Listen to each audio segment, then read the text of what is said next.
The Lingerie Battle Royal. Do you want me to run down the Warren? do you want me to run down the rules for this one? No, I'll do it. I'm just trying to help. Nina is interviewed about the Battle Royal. If you're wondering who Nina is, it's the former Tina Ferrari, now known as Ivory. She really didn't age for a long time. She's wonderful. I thought, all right, cool. Ivory's in this? Maybe it won't be terrible. The next interview was a woman named The Terrorist. Then Bambi's back there with David fucking McClain. He as well has a baby face. He looks like he's 16. The interviews get even weirder. Two women are feuding over a pair of shorts that got ripped. Hey. Now, hang on a second. Sean, let's say, like you're a sneaker guy in the 90s. You probably had a nice pair of kicks, perhaps, some Reebok pumps back then. What if some douchebag came up, and just tore the tongues I would say, son of a bitch, you know what's up? Me and you in lingerie and overcoats. The person who stays clothed the longest wins. There you go. That's what I would have done. This is a $10,000 battle royal. If you're wondering, that's $23,624 USD today. I did the conversion. Look how Brandon Thurston, Jesus. Exactly. I'm gonna sorry, Brandon, I'm putting that on the side of a mug. I guess I didn't understand this at first. They all came in wearing street clothes. One woman was wearing a trench coat. David McClain sounds like such a car salesman. Yeah. And I've noted it in the weekly before, like you can't ask him any question because every single question you ask David McClain is him trying to put over as many people on his roster as he can in one answer. Now, that being said, David McClain is a great dude. I love talking to that guy. He is a very nice guy. But man, he was a car salesman.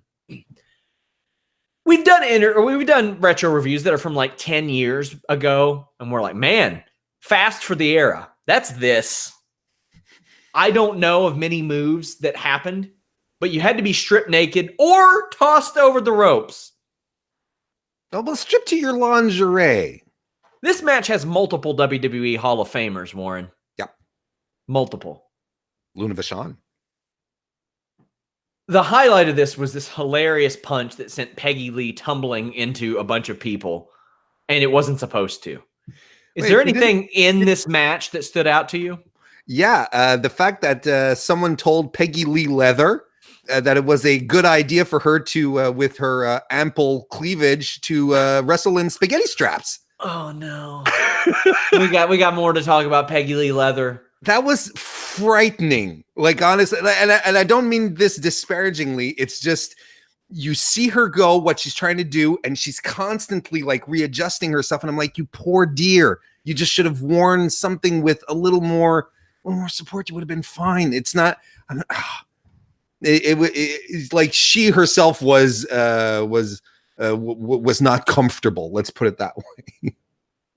This is one of the dumbest match ideas I've heard. Well, the thing is, and I mean, look, either over the top rope or stripped down to their lingerie.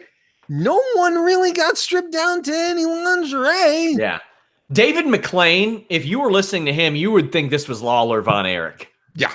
Absolutely. This is one of the great nights in the history of our sport. Oh my God, it's amazing. What are they going to do? All this for $10,000. And another moment that was fantastic is the audience was chanting. I don't remember who was tearing at who, but the audience was chanting, take it off, take it off. And David McClain was like, they're chanting, Brandy May. Like, no, David, they're not chanting Brandy May. The terrorist seemed legit afraid that her underwear was going to come off. Yes. And the crowd is chanting, take it off. It's a bad idea. She strangles someone with her stockings eventually and eliminates her. This sucks badly. Luna Vachon is also in this match, by the way. I thought that's as bad as it could get. By the way, the terrorist wins the $23,624 converted to $2019. And by the And way, then- her complete moniker is the Syrian terrorist. But back then they just called her the terrorist. Correct. And she played a very similar role in Glow. In fact, it was that motivated one of the characters of the television series. Mhm. So, yeah, I thought it couldn't get any worse, Warren. Then Peggy Lee Leather's backstage. Do you watch Saturday Night Live? I have. I'm going to ask you after this to Google Weekend Update Kathy Ann. There is this character that comes out there wearing a pink windbreaker, smoking a cigarette, talking about things like Trump's border walls and Nazis and Al Franken, Pizzagate. Peggy Lee Leather sounds exactly like Cecily Strong's parody. Well, I don't know what was going on out there, but I don't like it. I don't like it one goddamn bit. And then Luna. Luna doing Luna.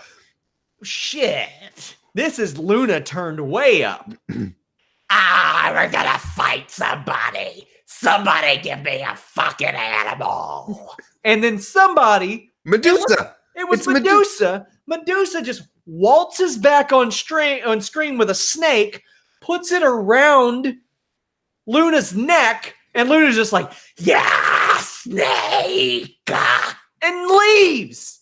That's it. They brought the snake there for a 10-second cameo just for Medusa to be like, here you go, here's your snake. See, 3 WWE Hall of Famers on screen in this segment. 5 female WWE Hall of Famers are on this show. I think. Something like that. There's a lot. I mean, but this is the kind of stuff that you had to do if you wanted to compete with Vince McMahon back then. You had to pull out all the stops. You have your trashy, redneck wrestler cut an incomprehensible promo. Then you have the weird one come in squealing, and you end up with live reptiles. So the thing is, I would like to imagine that Lee Marshall had some input in it because he's the only voice I can do. I can't do a Gagne voice. Go ahead. Well, goddamn, I think we should have fucking Snake. Greatest night ever. Tony Schiavone gets a lot of shit for the greatest night in the history of our sport. I've listened to some of his stuff recently, and it wasn't bad. Some of it was bad, but most of it wasn't. I've not listened to anything from Lee Marshall and been like, oh, that was passable.